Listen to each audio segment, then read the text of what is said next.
Hi guys, welcome back to the Astro Imaging channel. Tonight's session is going to be by David Alt, and he's going to go over manual image integration and PI. But before we go over that, I want to show off our image of the week, which we're changing our vernacular there. We're going to start calling it image of the week, and we have a lot of really cool things planned for you. We're trying to get ourselves really organized, and that's going to set us off really nicely to show you this image of the week. Because in trying to get organized, we got ourselves really disorganized, and I know you guys have seen this before. This is Charles Lilo's Star Trails image, and it's been a spotlight image for us in the past, and we're realizing that you guys are probably confused about where we put it, and we're a little bit confused about what has been selected. So we're getting ourselves organized. Hope to do this, but I want to say we thought this one was so nice we decided to spotlight it twice.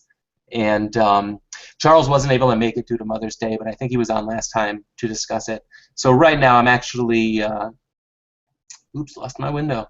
I'm actually going to hand it right over to David. And David, you're welcome to take it away. All right. Tonight I'll be talking about doing manual image integration in PixInsight. And I'll go through the whole flow all the way from calibration all the way to stacking the data. And so let's go ahead and get started. So you might be asking yourself, well, why would I want to do this? I mean, it seems like it probably takes a long time, and that's actually fairly true. It's a lot more involved than bringing up the batch pre-processing script and doing things there. But there are reasons why you might want to do this. The primary one is that you can typically get better results or more targeted results by doing a manual integration. You can focus on getting rounder stars or more detail out of your image, or focus on giving more signal-to-noise ratio or better rejection. Usually these come at a cost of one of the other parameters you're targeting here. So if you want to focus on detail, you probably end up losing a little bit of signal-to-noise ratio and so forth and so on. Also, in the process of going through all these things manually, you end up learning a bit more about what the calibration and integration processes are actually doing, and can better understand how to actually utilize these things so that you can get more out of your data. So the major steps here are calibration, which I'll break down into master bias integration, master dark integration, calibrating flats, integrating flats, calibrating your lights, and then we get to things like cosmetic correction, image selection and weighting, registration, and integration. I'll go over all of those. And a couple things before we get started. Noise, I'm going to break down into a couple categories. You know, we refer to noise as anything that's kind of undesirable a lot of times. And really, noise is anything that's truly random. So I'm going to break down one part of a lot of the things that we're looking at into what I call fixed pattern noise, which is really a signal of some type. It's just maybe a signal that we're not interested in having in our final image. These fixed patterns follow the same noise reduction that happens when we stack data. And I'll show you an example here. So here's an example of a bias frame. So if I take a single bias frame in the upper left, you can see that it's basically just random noise. If I stack 16 of them, you can see that there's something there. There's a consistent pattern that's coming out. And if I stack more and more, you finally get to a point where you're seeing pretty clearly what the actual signal of the bias actually looks like, and you're reducing the noise as you stack the data, so you get a cleaner version. We'll show an easier way to get a cleaner version of a bias frame a little bit later. The other thing to note is one-shot color cameras. This can include anything that has any kind of color filter array over your sensor. I prefer to calibrate these things while they're entirely raw. So when I actually have PixInsight process them so that it's basically raw data, it just sees grayscale color values. And then all of the calibration is done on those grayscale values. There are some issues with that, though. One of the techniques I'm going to show you tonight is using the super bias process, and it is not color filter array aware. So if you're going to do something like that, then you need to actually have it so that you do the debayering before that. Sorry about that. My dog's going off a bit here. Okay. So now let's get into the first part. We'll talk about calibration. So I actually posted some PixInsight icons along with some data if anyone wants to follow along with this later on. So the first thing I'm going to do is load up my manual integration flow icons. So you can save these off at any time. You can set up icons on the background and you can save selected icons. I've pre-saved a set of icons here that I can use, and we're going to start right off with the master bias integration. It's pretty straightforward. The first thing you need to do is actually add in some files. So I'll go through and add in my bias files. So I've got them all in a folder here. I've got 64 of them. I'll select those. There's some hints you can give each of these. They can be things like if you're processing DSLR data, it can be specified as raw. There's also things like CFA to tell it's a color filter array data, things like this, so it handles those structures better. You can get a list of them from the documentation. In this particular method, this is all just monochrome data, so I'm not going to use any hints here. So the image integration section goes over how it's actually going to do things like normalizing the data and actually doing the combination. So you have several methods. You can do an average, which is what we're going to do here with this data. You can also do a median, which sorts every pixel value that overlaps and looks at all of those pixel values and picks the one in the middle. An average just combines all of those and divides by however many pixels you stacked up. You can do a minimum and a maximum. Those can be good for some things, if you're like tracking satellites, where you've got a static image and you want to see the satellite actually, or asteroid or something moving through. You'd want to do a maximum so you can actually see it come up, otherwise it gets averaged out. Normalization. So this is how it will scale the data. Typically when we're doing lights and things like that, we'll use additive. Anything that is a flat, something that's going to be used with a multiplicative process, you'll use the multiplicative scaling. Those are generally the only ones I use, the no normalization, additive, and multiplicative. There's a couple other in here where they do the scaling up front based on the data. I don't typically use those methods. You can also weight the data, so this will give you a weighted average of your data. For the bias data, we just want a straight average, so I'm not going to use any weights, but you can use other things like noise valuation or fits keywords that'll go through and add weights onto the data. The scale estimator, again, this is one I don't touch. The iterative k-sigma is very accurate. I have never had any issues with this particular one, but feel free to go through and play with these. I think before, I can't remember which method they were using. It wasn't the iterative k-sigma. I think they were using one of the median absolute deviations or one of those before the latest version of PixInsight. But this particular method seems to be very robust. These options here, sometimes you can have noise keywords actually embedded in the fits headers. If that's the case, I'll pick those up, but you can have it ignore those. I'm going to generate an integrated result so that it'll take the stacked result and give me a value, an image. You can tell it to generate a 64-bit result. Typically, I'm only going to do this if I have over 128 frames, assuming my data is 16-bit coming in. You can generate drizzle data. We'll talk a little bit more about drizzle later on. Evaluate noise. This is just used to actually determine how much noise is in the final stack. And you can tell it to close the previous images. So if you're iterating through this where you're changing parameters each time, if you turn this on, every time you redo this with a separate parameter, it'll go through and close the previous ones before generating new ones. PixInsight also has a cache that it keeps, so whenever you go through and integrate any data, it's keeping everything cached. There's limits to how much the cache has on there. You can clear these things out, so this is all the cache preferences. You can clear the cache, purge it, tell it how long to keep data in the cache, and things like that. So now let's look at the rejection parameters. So this is actually going to determine how we're going to determine what outliers are when we go to collect the data. In this case, I have a lot of data, so I'm going to use the Windsorized sigma clipping method.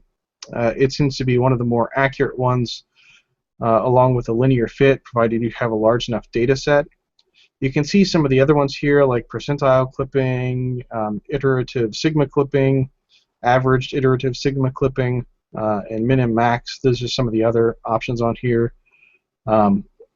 If you only have a few images, then you probably want to go to one of these other methods, and they actually list, how many images they think is best for each of these different methods. Most of them are a sigma, a standard deviation based algorithm. The exceptions to that are the min-max and percentile clipping and the CCD noise model. Percentile clipping is pretty straightforward. You just tell it, how many pixels on the low and high to cut off, and it cuts those off. Min-max says, you're limiting to a particular value. The CCD noise model I haven't really used that much, so I can't really talk too much about that one. Normalization deals with how the values are normalized to determine how they're going to be rejected. In this particular set, I'm not going to do any normalization, so there's no dispersion or adjustment to here. I want to see what pixels get rejected, so I have the generate rejection maps turned on, and there's the clip low and high pixels, which we'll see more here. This is actually what tells it to do the sigma clipping. So if we go into the next section, so this is the low and high clipping values, and you can see I've got a pretty high number. This is 6 sigma. So that means that any pixel in the stack has to be outside of 6 sigma deviation from the mean. So you have to be pretty far away before you actually start rejecting pixels. These tend to be sporadic events, cosmic ray strikes, things like that, or maybe you just had a random fluctuation in your data set coming through where you had one really high or really low value. The last rejection section deals with the CCD noise model, which I'm not going to really do anything with here. So let me go ahead and run this. Since it's a bias frame, this one will go pretty quickly, and I only have 64 images. So you'll see it going in the background. Everything was cached, so it ran really quickly. You can see this is the high rejection map. If I stretch it and zoom in, you can see there are pixels, and it identifies where in the image pixels were rejected. So you can see there's not many in there. Actually, if I look at the console, you can see what data was rejected for each frame. So if I look at the very end, it gives me a summary. Shows that 39 pixels on the low side and 76 pixels on the high side, which doesn't even rate a percentage. It's under 0.000%. So a very, very small amount of pixels were rejected. So this is very close to a straight average of the data. Again, you can zoom in, you can see just a few pixels rejected here. And if I stretch this, now we have a bias frame, and you can see the pattern is starting to emerge there.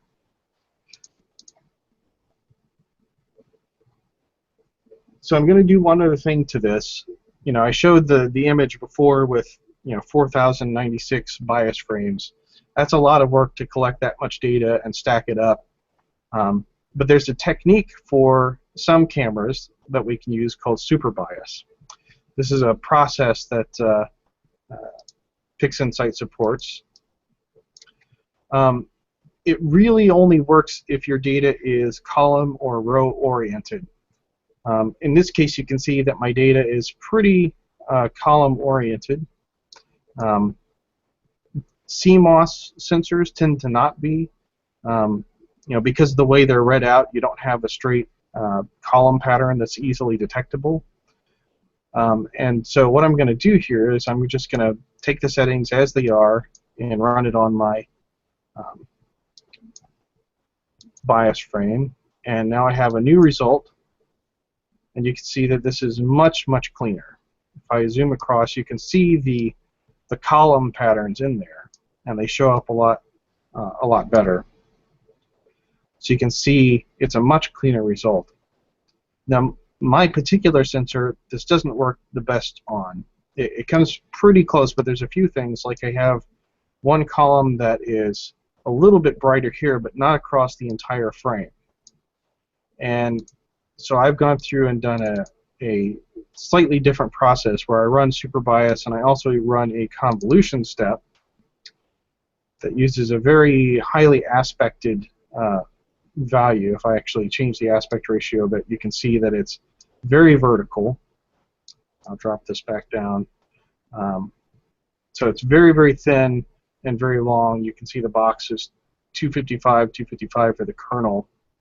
And then I do a blend of that result. If actually I just run this on the bias, you can see that it smooths that out by itself. And my one column, which is very bright, which is right here, still terminates appropriately about halfway up the image. So I'm just going to back this out real quick and run this process container on here. You can see it creates the super bias and then does a blend of these two, which is what I'm going to use as my super bias. If you've not used process containers before, these are very, very powerful tools. It allows you to group a whole bunch of different processes, together so that you can run them. And in combination with things like an image container, which I'll bring up here, which allows you to run on multiple files, you can combine these together. So I could have some sort of process container run by dragging this thing onto the process container bar. That means it'll actually run this process on all of these images. So it gives you a quick and easy way to do batch processing. Normally I would save this off. I usually have a master calibration frames, and I would call this super bias. But since I've kind of pre-processed all this data to speed the presentation along, so I'm not going to save this one off. So next, let's talk about master dark integration. This is very, very similar to the bias. We essentially want to do the same process. We want pretty much a straight average, so I'm going to do an average combination, no normalization, no weighting or anything like that. Let me add the images in here. So I would grab all the darks I have. There's 32 of them in this data set. Same clipping. I'm going to use Winsorize with no normalization. And I'm going to use 6 Sigma again. See, that runs very quickly.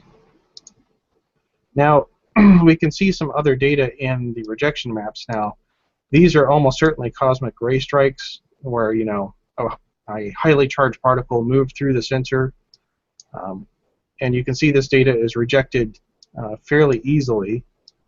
Even at 6 Sigma, these events are way out of the norm typically, so it's pretty easy to reject them. Nothing really on the dark side. On the low side, it's pretty similar to what we had with the bias frames. And then you can see the dark looks very similar to the bias, just with some hot and cold pixels in here. So as you zoom in, you can see there's some that are kind of darker and some that are brighter in here. Hot and cold pixels are just, you could consider them defects, but really it just means that a pixel changes differently due to thermal changes of the sensor.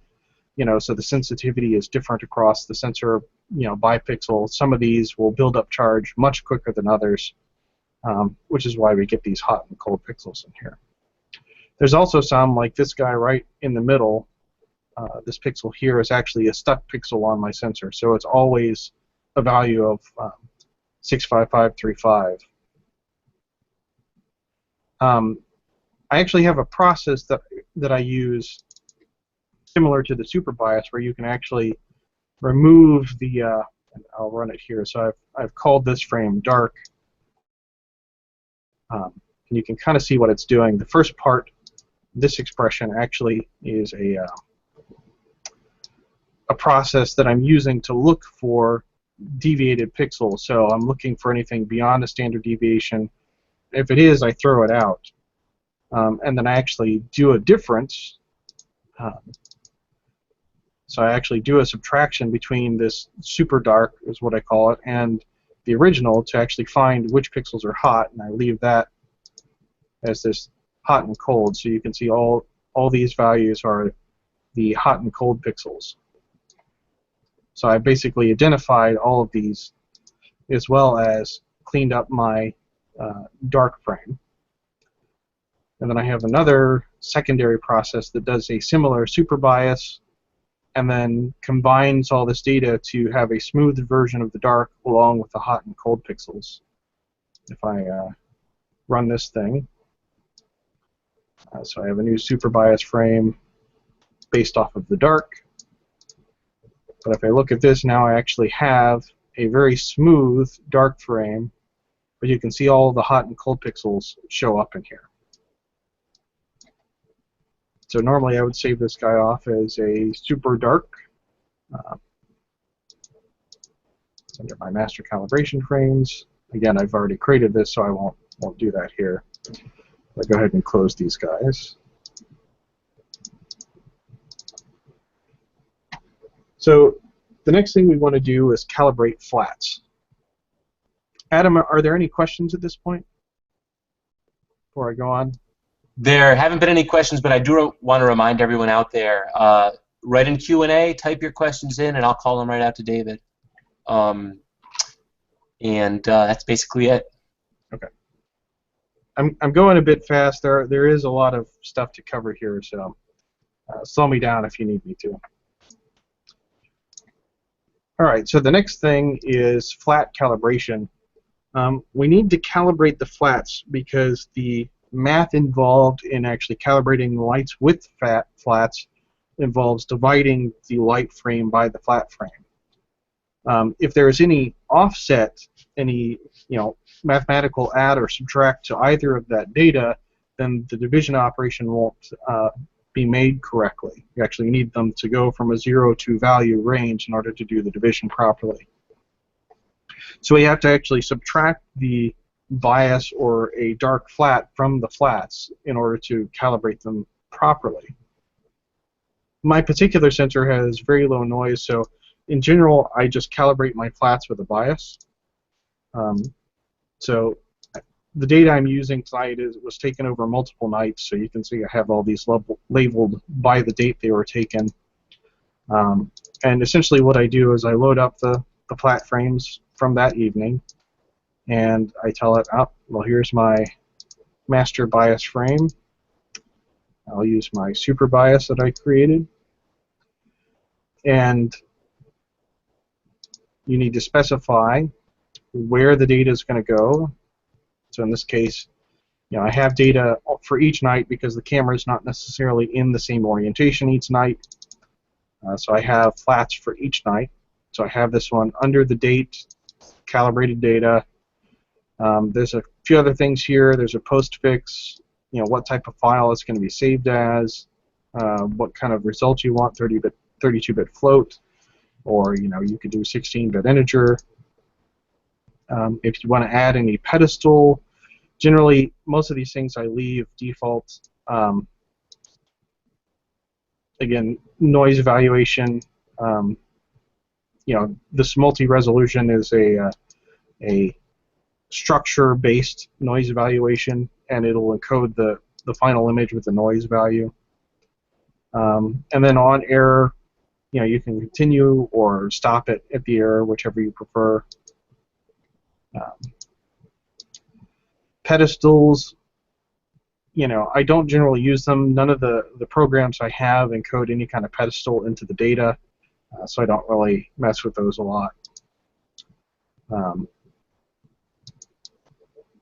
So I specified my bias frame.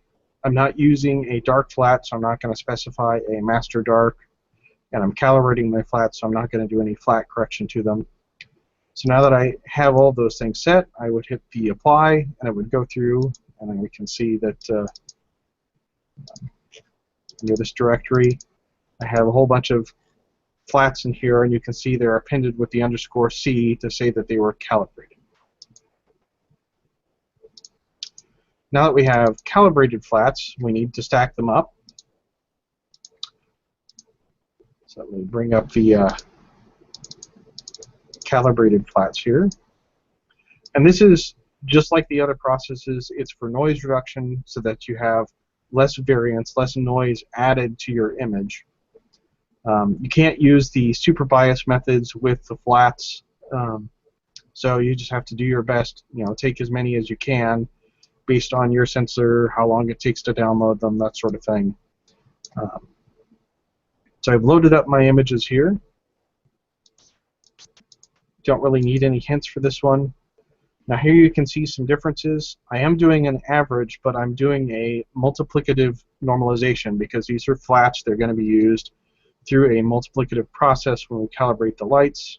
So we need to change this value here. I'm not going to weight them though. I need them all to be essentially the same weighting. And otherwise, the rest of the settings are the same as doing the other calibration frames.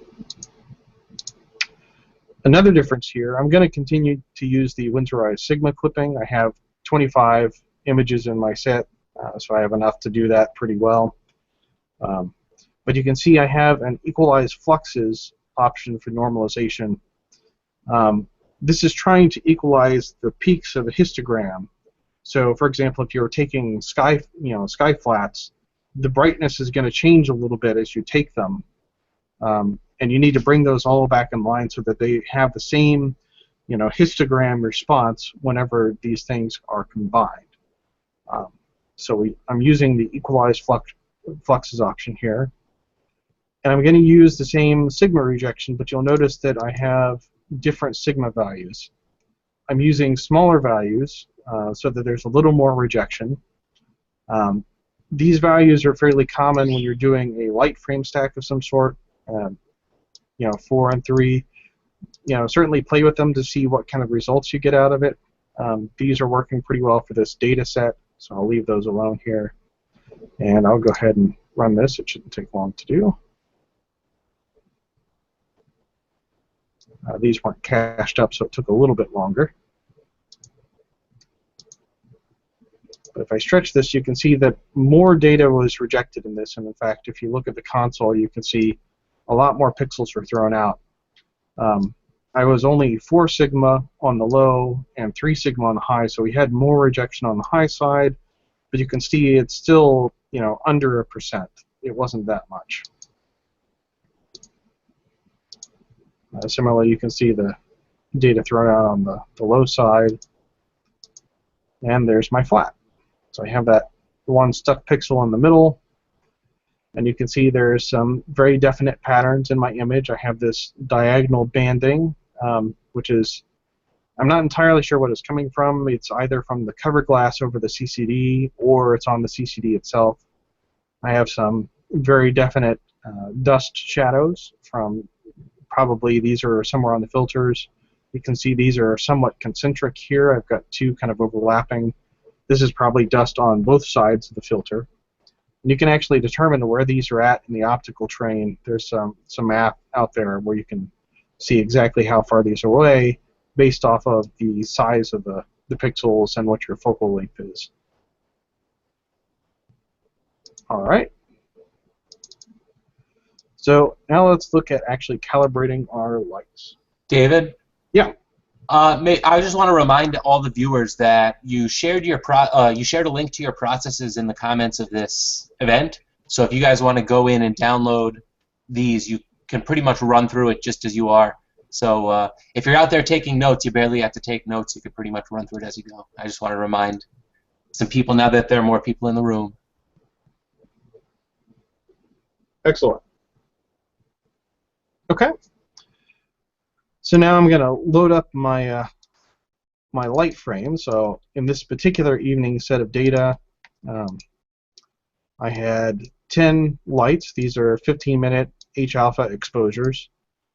And we're going to add these things up here. We need to identify where we're going to store the data.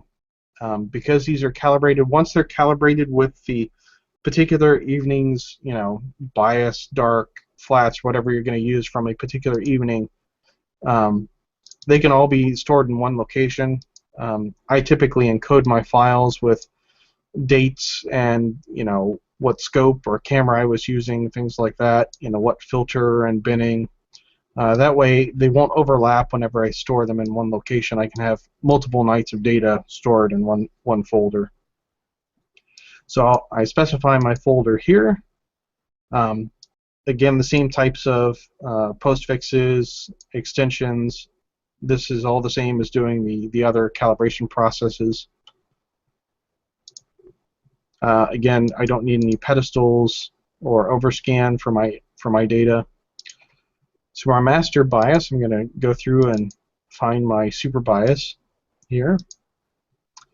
The master dark, so I have my super dark that I created, and I'll load up my master flat for this evening.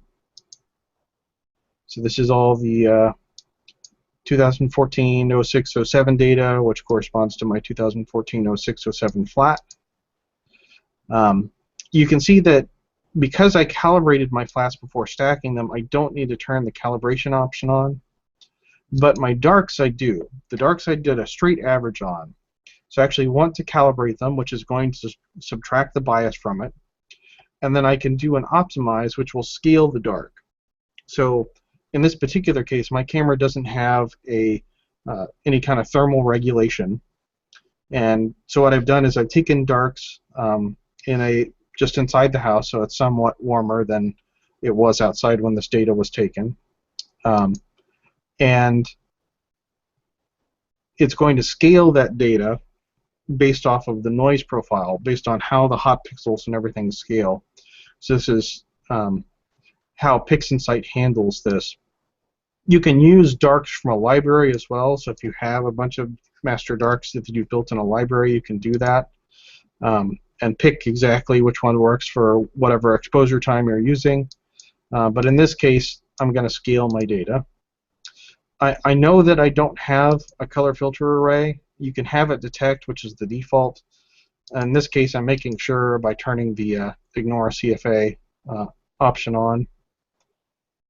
And then you hit the global apply, and it goes through and calibrates all that data. You can see that I've actually done that already, so I have my calibrated folder.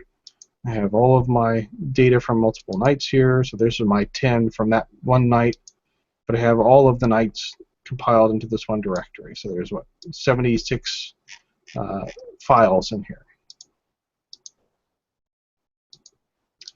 So the next step, you could actually go straight into registration at this point, but there's a couple things that can give you an advantage. For example, like I said, I have some stuck pixels, or sometimes you have some, hot pixels or things that show up consistently. Those can be removed before you do stacking. It's not necessary if you have a lot of data and you know that the rejection algorithms are going to work properly and throw that out. But I prefer to have more lax rejection when I go to do the integration, which means that I don't always get everything thrown out. So I tend to do either a defect map or a cosmetic correction beforehand. So these are both essentially doing the same thing. You're looking for pixels that are hot or cold, defective in some way, and throwing them out. So there's a couple different ways to do this. I like to use the defect map. Let me bring up So a defect map is basically just a map of all the pixels across your sensor that are defective, right? So I've built this off of the dark frame. I just use the histogram transformation to identify a good cutoff point, and for how many pixels it's clipping, and then use that to actually identify what the clip value is and turn this into a defect map. To do this with a defect map, you need to use the image container. So here you would specify all the files. So you can see I'm pulling in my calibrated data. It's the _C from my calibrated folder. And I'm going to save this off into a defects removed folder with an _DM extension, postfix, and with a .fit file. Let me move this a bit out of the way here. And you would just apply this to your defect map, and it will go through and run the defect map on all of the images and save them off in this directory with this postfix. You can do a similar thing with the Cosmetic Correction. Bring this back up. So you can tell it to output to a specific directory. So I'll pick the defects removed folder. It has a postfix of CC. I was using DM before, so I'll be consistent. Specify all the files you want to load up. So I've got all of my calibrated data, 76 frames. And then you can say use a master dark. And I'll bring up my super dark here. And you can use a sigma value, right? So you can bring sigma in, and it'll tell you now how many pixels it's going to throw out, which is this number. So you can go from very few to quite a few. I found for my data somewhere around 120 or so. I'll do 127. Seems to work pretty well. It's not throwing out too many pixels, and I need to do similar for the low side, although my camera has one defective column. So I have 1,038 pixels on the left column, plus I'll add 127, so 1165. So I'll just put in 1165 here. So all of the pixels that are identified here are going to be replaced with data from the surrounding area. So if I have one pixel that fits this category, it's going to be thrown out, and instead it'll be replaced with either the median or mean of the values surrounding it. That gives you something that's a lot closer to what it actually should be for any of these hot and cold pixels. There's other ways to do this as well. You can use the darks. You can also do an auto detect, so anything that's well above the value of the surrounding pixels can be thrown out. I don't like this method as much, but it does work reasonably well. Or you can use a defect list, where you actually identify each of the very particular pixels that you know about. Specify the row and column, or you can do row limited to a range of the column, so you can specify exactly which defects. It does have a real-time preview that you can use. If I go back here, you can actually have an image loaded up. I bring up one of my calibrated frames, stretch that, and I have it calling my dark. You can do a real-time preview, and you can see that there's a hot pixel right here that actually gets thrown out, and then you can just hit the global apply, and it'll go through and do this process for all images. David, Grant is asking, if you use a cooled camera, do you have to check optimize? Does it hurt anything to leave it optimized? And I'm guessing that's back to light calibration. Yeah. So the optimize is just doing the dark scaling. So if you have a thermally regulated camera and you have darks, say you've built up a dark library, you have darks at 5 minutes at minus 10 degrees Celsius, and you have darks at 900 seconds or 30 minutes or whatever, and you're matching the exposure time of your lights, you don't need to use the optimize option. That is doing the dark scaling, but it's not going to actually hurt to have it turn on most of the time. Its scaling is not perfect. I have found situations where the scaling value, when you run it, it'll actually report what the K value is, what the scaling value is. And if you watch those numbers and they look off, for example, say your darks are pretty close to your light frame exposure, close to the same temperature, then you probably want to just disable that and use the darks, from the appropriate library that you have. Eric is also asking, can you explain the advantage of the super bias or super calibration frames versus master bias? And his comment is, it seems to smooth out defects in hot pixels. Yeah, so the super bias is just trying to remove all of the random noise from the bias. So anytime you do a calibration, like if I've got my master, say I actually load up my master bias here and I'm calibrating with my master bias, you're actually adding the noise from the bias frame to your final image. So whatever image you're calibrating, you're actually adding the noise from this to that image. So you want to have these things as clean as possible. You can do that by just taking a whole lot of them. Like I had done an example where I had over 4,000 bias frames. That's very difficult to do with darks. But the bias frames, you can take quite a few of them typically. But we have the super bias process that works for some data, and if it works for your particular data, it can give you basically noise-free bias frames so that you have no noise added to the image.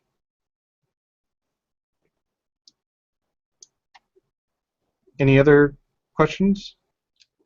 That's it for now. If anybody has any further questions, feel free to post them in Q&A.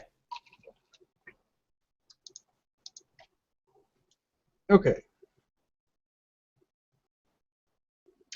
So next, let's talk about image weighting and selection.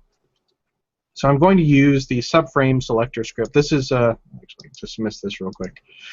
This is found under the batch processing.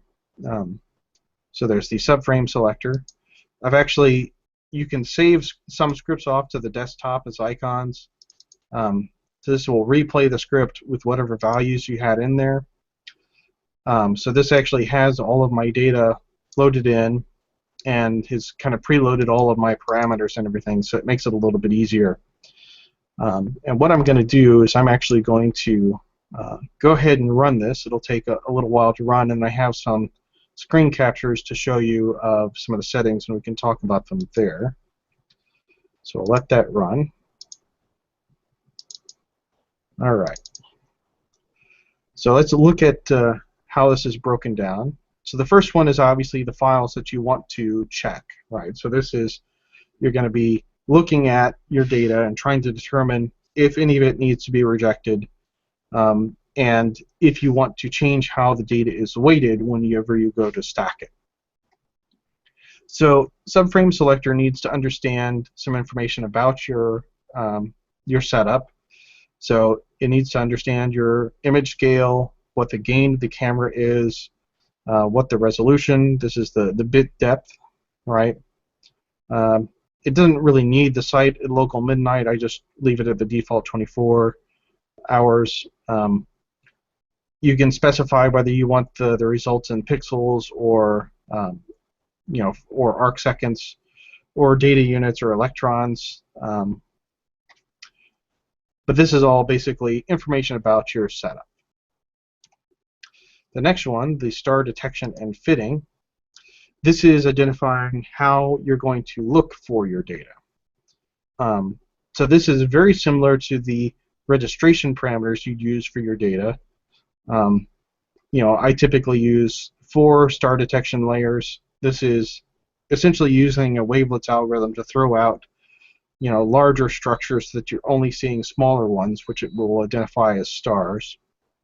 I use a little bit of noise reduction when identifying those. The hot pixel filter radius, if you're using a color filter array, you probably want this at 2. For mine, I typically set this to 1. I just forgot to change it here. Most of the other settings, I just leave the default. You can actually have a region in here if you know that you have data moving around and you just want to look at a subsection of it. You can use a subframe. That might speed things up. If you just want to say, look at the center of the frame, you have coma out towards the corners, you can actually put in a subframe region to bring that in. My system doesn't have a pedestal. The point spread function, there's the Moffett, Lorentzian, and Gaussian functions it has access to. The 4 is actually the beta value if you actually look up the math of what these things look like. If you don't want to, if you're not interested in what point spread function distributions look like, just leave this at its default. And the circular means that it's always going to have the same x and y deviations. Normally it allows the point spread function to be somewhat elliptical, but you can force it into a circular fit. The expressions is where it gets a little more difficult. The first one is identifying what you need to get from an image for it to be approved. And we'll look at this a little bit more detail once the run from the PixInsight is finished. You can kind of see that I'm limiting the how large the stars can be. I'm also limiting how eccentric they can be. So if I have stars that are very highly aspected, I don't want to use that data. I'm also limiting the image based off of a signal-to-noise ratio estimate. So I need it to be over a particular signal-to-noise ratio value. That will catch things like, hey, maybe there were some clouds that passed through, so some images have a lower signal-to-noise ratio. That helps throw things out. The weighting expression, this is a little bit more complicated here. I'll talk about these other two first, a little more straightforward. The signal-to-noise ratio, essentially to get these values, what I'm doing is actually looking at the range of values in my data set, and then I'm normalizing this value into a 0 to 1 range. So the smallest value was 0.7215, and the highest value was some value minus 0.7215 that's equal to this. So this is the range of the signal-to-noise ratio weight. And then you can see I'm multiplying it by a value. This is essentially how I'm weighting this parameter. You can see I'm weighting signal-to-noise ratio reasonably high relative to the others, but not nearly as high as the full width half maximum. Same with eccentricity. This one is I'm not weighting very high at all. That's primarily because I don't typically have a lot of stars in my data that is detected, so the eccentricity values aren't always that accurate. So in this particular case, I don't weight eccentricity very high. I think you need like 800 stars in an image detected for it to be fairly accurate. The same type of thing, I normalize the data. I'm doing a 1 minus this because eccentricity, you can see the lower the value, the better it is for an image, right? So a lower eccentricity means that there is less distortion, the star is more round. So I do a 1 minus to get it, invert that 0 to 1 range. The full width half maximum, I found out the other day that this is more what the scientific community actually does. They rate things off of a 1 over the square of the full width half maximum. So I'm doing the same type of thing. I'm normalizing the data after this 1 over square value. So it still puts it in a 0 to 1 range, so it's weighted. But this means that as I deviate more, that will mean that the weight changes more as well, so that I have a wider range based on full width half maximum, and it is weighted higher.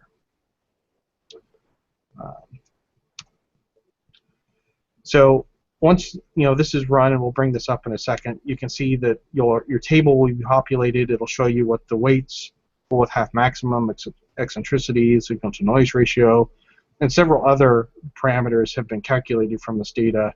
It'll also show an X next to each image that is approved, and the ones that are empty are not approved. And then you'll also have a plots category and an output. And let's check to see if this is done at this point. Yeah, so it's finished. So you can see I have 63 out of 76 approved that met my criteria here, and the remaining will be weighted based off of this. So let's actually look at some of the plots. So let's look at the full width half maximum. So this is the plots of all my data. You can see that a good portion of them, lie in this standard deviation range. This is the standard deviation on the right with the lines drawn. So most of these lie within 1 sigma, but there are some outliers. You can see this set of data was not very good. You can see similar things with eccentricity. This particular image was quite poor, so those stars were very highly aspected. The ones down here looked a lot better. If I look at the signal-to-noise ratio, you can see, again, most of them fall within the 1 sigma range. There were a few here that were very low. I've looked at those images previously, and they definitely show some clouds or something pass through the frame, really kind of killing the signal-to-noise ratio on them. And you can see 3 up here that are very high. This data is actually half-hour exposures, where all the rest was 15 minutes. So you can see these are really a lot better in signal-to-noise ratio, and PixInsight did a good job of determining that. You can look at other things as well. You can look at the median value, see how it changes, what the noise looks like. The star support, I think, is how many stars were found in each frame. There's a whole bunch of different things in here. You can do mean deviations and all sorts of things. Then if we look at the weight, this is what's based off of this expression.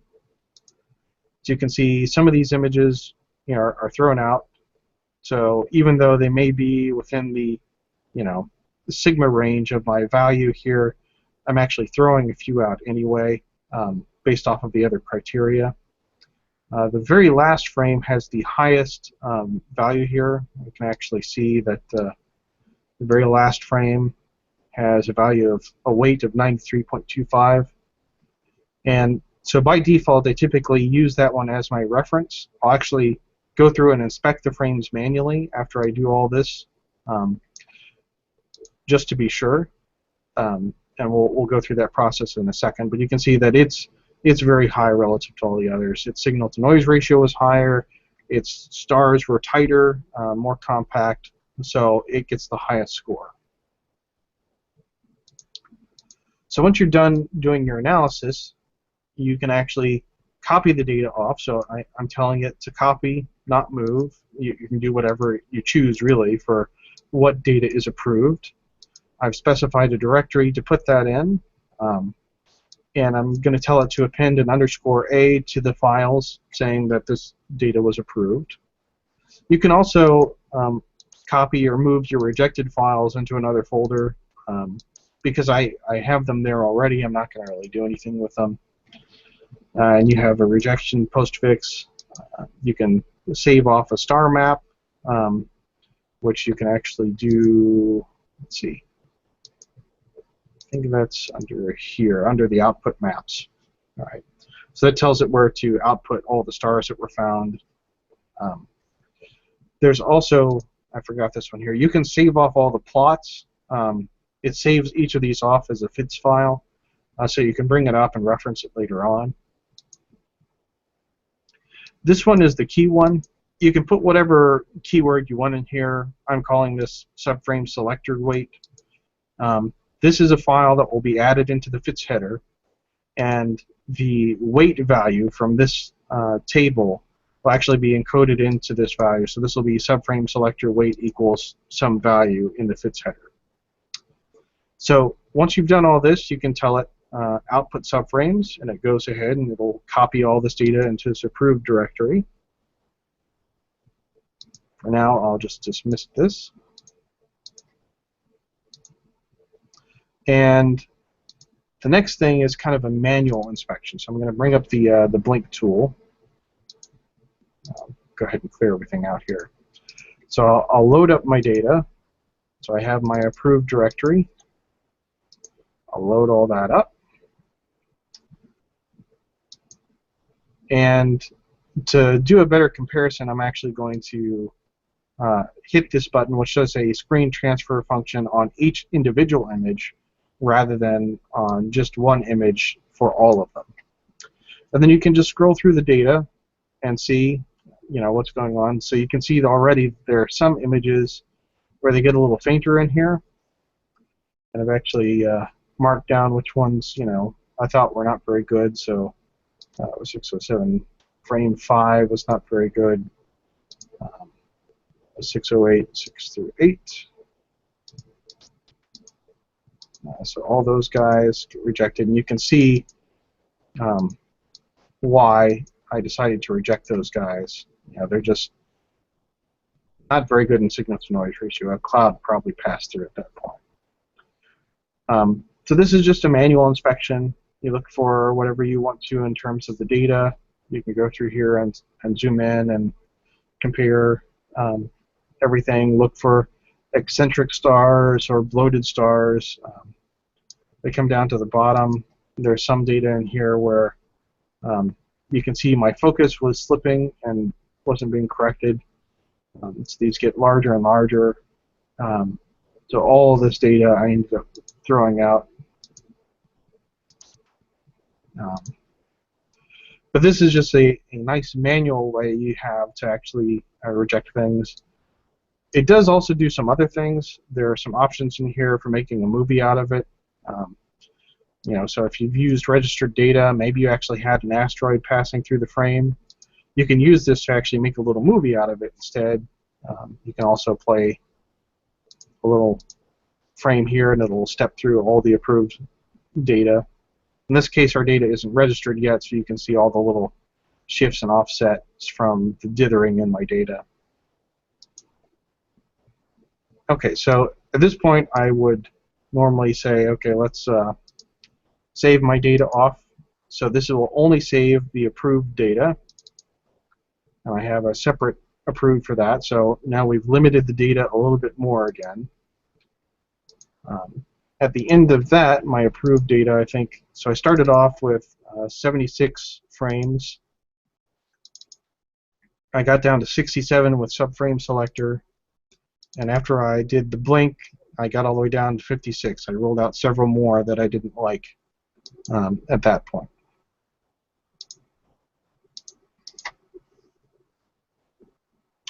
Okay.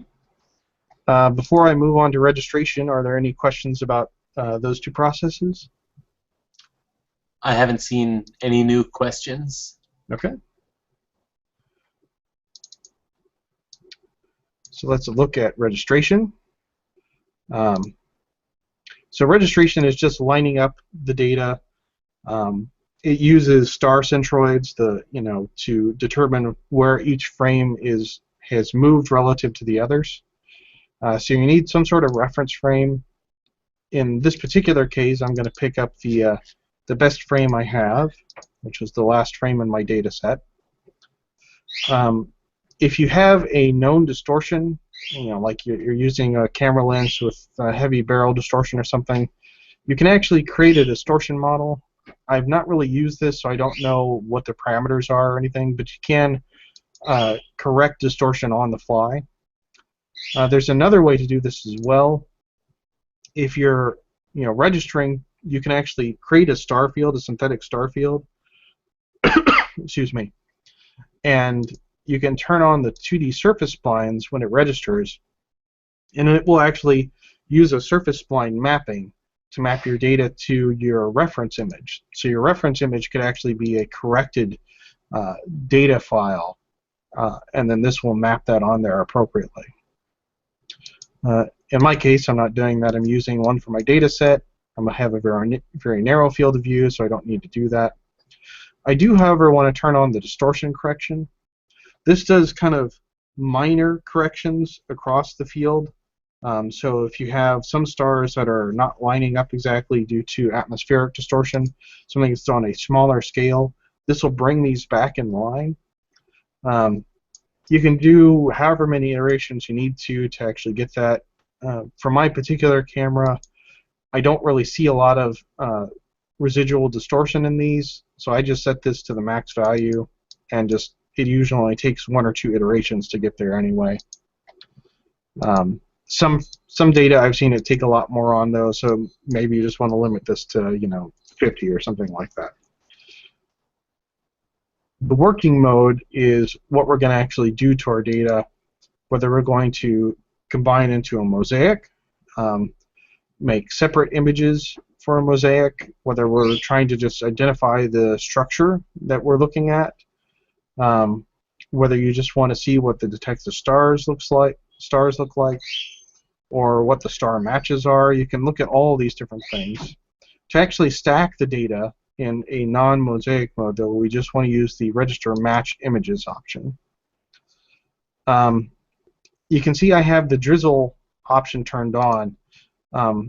Drizzling is a different way of combining the data. You actually use multiple images to increase the resolution of the final result. This is something that NASA did with the Hubble data to effectively eke out more resolution from it. Generally, I've only seen this work really well if you have a oversampled system. If you're undersampled, I don't typically get, undersampled system. Oversampled, I don't typically see much result out of drizzling. But if you're undersampled and your optical system allows, is larger than you're seeing, the resolution of your optical system is larger than your seeing limit, then you can get some good results from doing drizzling. My system is, pretty undersampled, so I can actually get some good results from doing drizzling, provided you have enough frames. You typically need quite a few, usually on the order of at least 50, typically more than that. Otherwise, you start getting kind of holes in your image where you didn't actually get a drizzled value onto a particular pixel. The frame adaptation option, I typically only use this if I'm doing mosaics, so that the intensity values match up between the different panels. So we've loaded in our reference frame. I'm going to select all of my other data here. So this is all the other images I want to register. Again, you can use format hints if you want here. You need to specify an output directory. So I want to put it in the registered folder. It's going to put an _R on the registered data, and it's going to be a .fit file. In general, I'm just telling it to use the same target, but you can do 32-bit float as the output if you want to make sure that any kind of change in the data is captured properly. But you're not doing any addition or subtraction here, so it's typically not an issue. Star detection. This is, the star detection and star matching is really just hit or miss based on your data set. Are you undersampled? Are you oversampled? How big are the pixels, relative to, what's your full with half maximum in pixels? Like I said, I'm fairly undersampled, so I can use a fairly small value here, but if you're very oversampled, you definitely want to crank up the detection scale. Hot pixel removal, like I said, if you have a CFA, a color filter array of any sort, you probably want to bump this up to 2. Most of this stuff can be left default for a large portion of the cases, but occasionally you do have to come in and change some things. The things I change the most are detection scales. Sometimes I'll turn on noise reduction and the hot pixels. Those are the things I change the most. If I have some data that is, not tracking very well, you have a lot of star distortion, then I will sometimes go in and change the peak response and the maximum distortion.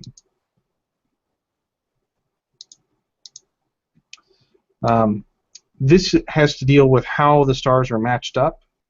The ransack is a iterative process to actually go through and identify stars that match between two images. Again, I don't really play with the values here much. If I'm doing a mosaic, then I'll typically bump this one up a bit. I may increase the number of iterations so I have a better chance of finding star matches in a smaller area of overlap. But for the most part, these things can be left alone. Interpolation, there are several different interpolation algorithms. You can just do a bilinear. I think the default is bicubic B-spline, I think. I like the Lancos 4. It seems to be the most neutral in terms of artifacting. Technically, as part of the interpolation, it is doing a little bit of sharpening. To me, it looks fairly neutral, but sometimes you can get ringing around the stars, anything that's a high-frequency element like a star. So, what you use here is really just based on your results. If you're seeing that you're getting some ringing around the stars or something like that, then you might switch methods here or change the clamping threshold to bring that in a little bit. In general, if the Lancos 4 or Lancos 5 method isn't working for me, I'll default back to the bicubic B-spline. So once you've got all your data set, you would go ahead and hit the global apply. That will create in the output directory registered versions of all your data. Because I have the drizzle data option turned on, it will also create a .drz file in that same directory with the same file name, which will be used by the integration process in a minute. We'll show you. All right. So now that we have registered data, we'll actually go through and bring that up. So I'll load up all my approved registered FITS files so you can see that I have 56 of them. In addition to that, I'm going to add in my drizzle data. So the drizzle data is actually modified by image integration if you're going to be doing the drizzling. So you can see it's looking for .drz files, so I can just grab all of those guys. And you'll notice that there's this D indicator here saying that the drizzle file was loaded for this frame. Right. Another fairly important thing is to use the correct reference frame. So my last file in my image set was the best one. So I'm going to use that as my reference. So you can see this is the last file in my data set. It's a 30-minute exposure rather than 15 minutes. It was just generally better than the others.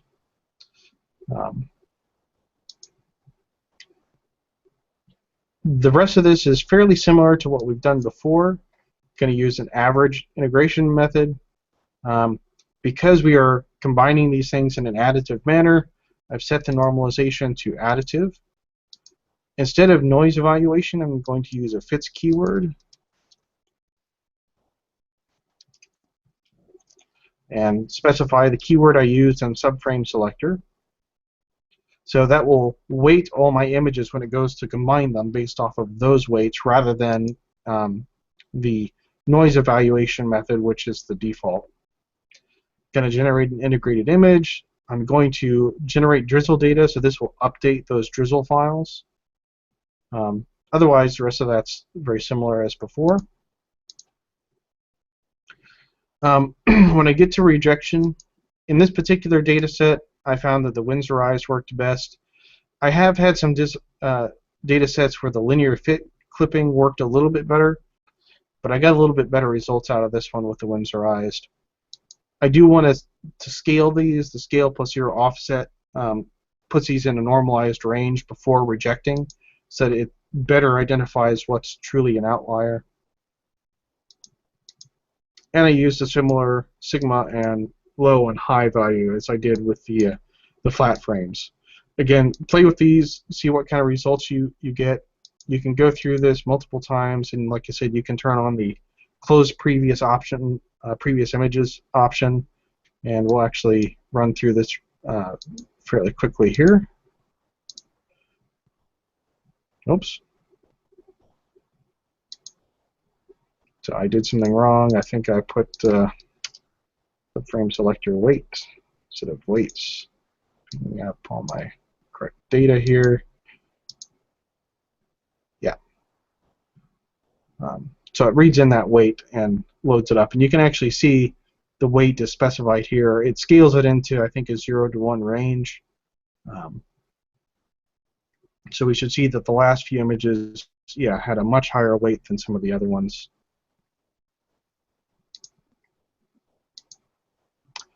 So once it's through, you can see what data is rejected. There's a lot of deviation in the bright regions. Around brighter stars, you get a lot of data thrown out here. In the low version, mostly what I'm seeing is just areas where there was deviation in the reference data relative to where everything was placed on the sensor. So you can see that, you know, from night to night, not everything lined up perfectly. That's not the end of our integration. Because we're drizzling, we actually want to bring up the drizzle integration process. Now this is a bit more exhaustive. So it actually loads up the .grz files, and these actually reference all the other data. So in reality, instead of doing the Lancos 4 algorithm, it's actually going to do the drizzle algorithm here when combining the data rather than that already interpreted data from the integration. You can have it pick up the pixel rejection options from how you rejected the data before. The same with the weighting, and if you were using the surface splines, you could do that. It'll pick up all those same options. All that data is encoded in the drizzle files. In this case, I want to do a 2x scaling, so this is 2x in x and y, so really it's 4 times the number of pixels as a result. The drop shrink factor, you know, this is kind of the minimum value or the maximum value in this range that I would use. The smaller this number here, the more result you'll get in terms of improved resolution. But it comes at the cost of potentially missing data on any given pixel. So if you start seeing black holes show up on stars or in the background or something like that, you want to bring this back up. If you're not able to get there, if you're still seeing black holes and stuff show up even at 0.9, then you probably don't have enough frames to drizzle properly. Usually, if I have enough, images, 0.9 works pretty well. So I'm not going to run this one. It takes a little bit longer to go. But I have the drizzled data as a result here. So this is the final drizzled stack. And actually, let me do a comparison. This is probably not easy to see visibly through the Hangout or through the YouTube channel. But what I'll do is actually measure some of the stars here. So let me bring up the dynamic PSF process. And there's other ways to do this as well. You can use some of the built-in scripts. But this one kind of gives you a quick glance. So I'm going to pick a couple of stars here. Then I'm going to pick the same stars in this image. Let's see, this one, this one, and this one. And if I look at these guys, what I'm looking at is the full width half maximum. And you can see that this is the manual process here, and this is the batch pre-processing version here. So you can see I'm getting 1.69, 1.62 for the size of the stars, and 2.09, 2.06. So the stars are larger, meaning that the data is more blurry. There's less real resolution in that image versus this one. 2.15 versus 1.7, 2.2 versus 1.75. Overall, I went through and measured quite a few of these. Overall, I saw a 27% improvement in full width half maximum. So that's a fairly good improvement on detail in the image. You can also measure, signal to noise ratio, and essentially what I found there is that I had a noise increase so that my resulting image was noisier than the batch preprocessing script.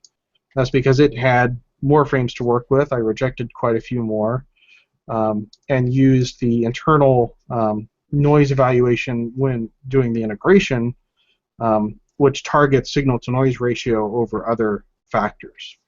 So in general, there was a noise increase in my final result. But for this data set, I actually preferred that. I preferred the higher detail with a little bit more noise in the image, so I could target that approach and actually get what I wanted out of it. David, can I ask a question? Sure. We are having a little bit of difficulty seeing the noise in the images.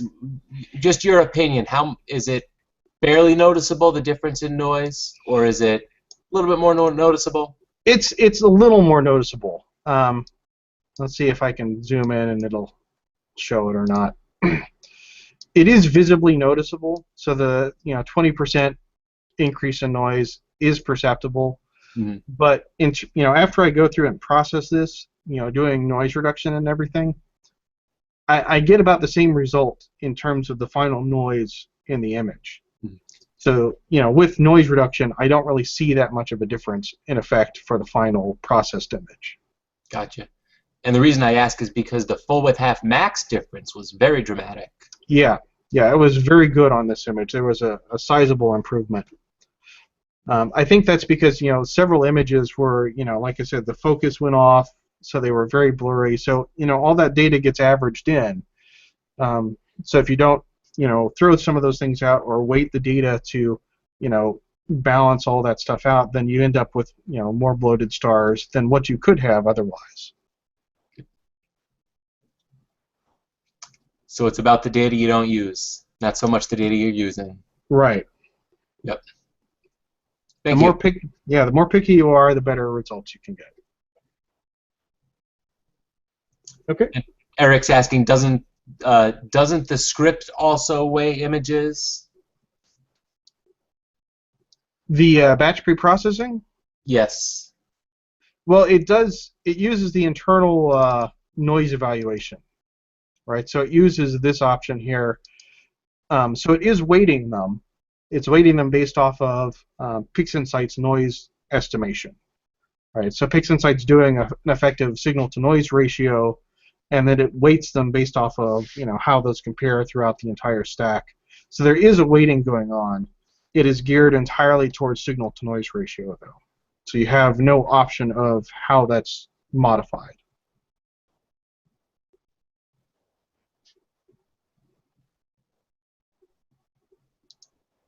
Yeah, that would actually, if you have stars with bad eccentricity or just poor full width half max stars, it would probably include them as long as it had good signal to noise ratio. That's right. Yeah.